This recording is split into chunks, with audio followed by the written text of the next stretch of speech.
Prometheus. This is Booksellets. And welcome to the Summer Reading Hall.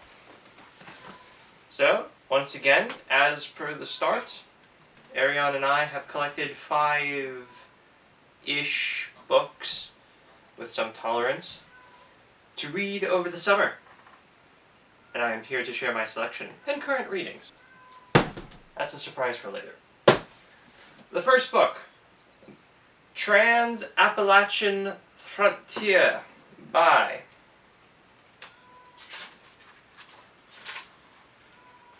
Malcolm J. Roborough. People, Societies, and Institutions from 1775 to 1850. There's ought to be. I'm looking forward to that book. By Saul David.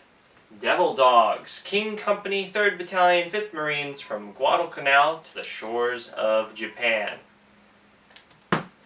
Because it's always nice to read about the cold. This ought to be interesting as well.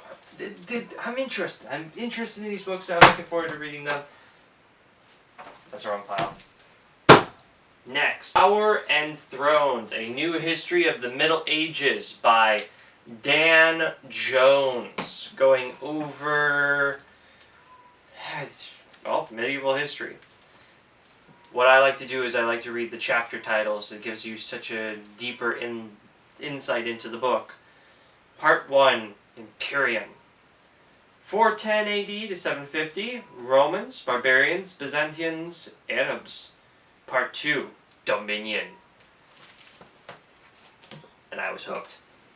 And then finally, the book that I'm actually reading, In Search of Ancient Ireland, The Origins of the Irish from Neolithic Times to the Coming of the English. I am currently reading this book. I don't know if you can see, I'm about yay way through.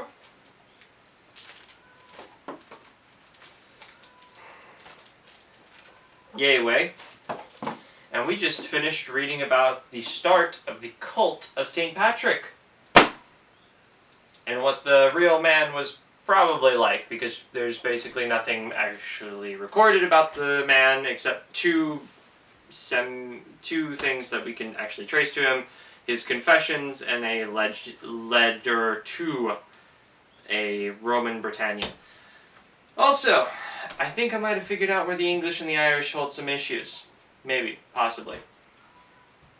Patrick was picked up at 16 in an Irish slave raid of the west coast of Britain.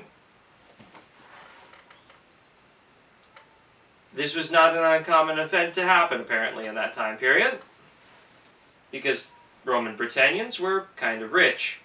Kinda rich.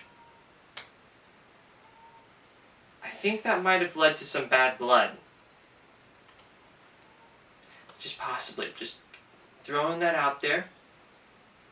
Does that give the Brits the right to do all the things they did? Probably not, but I'm just saying it might explain more than a few things.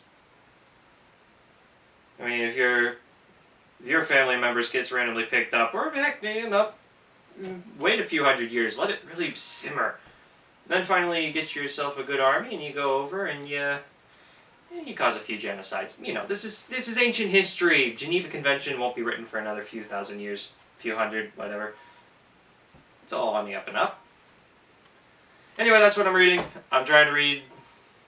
It's going a little slow, but steady progress. Let me know what you're reading. I'm gonna go back to reading. Have a wonderful day, and hopefully I'll have another video soon. Bye. Addendum to reading Finding the Ancient Ireland.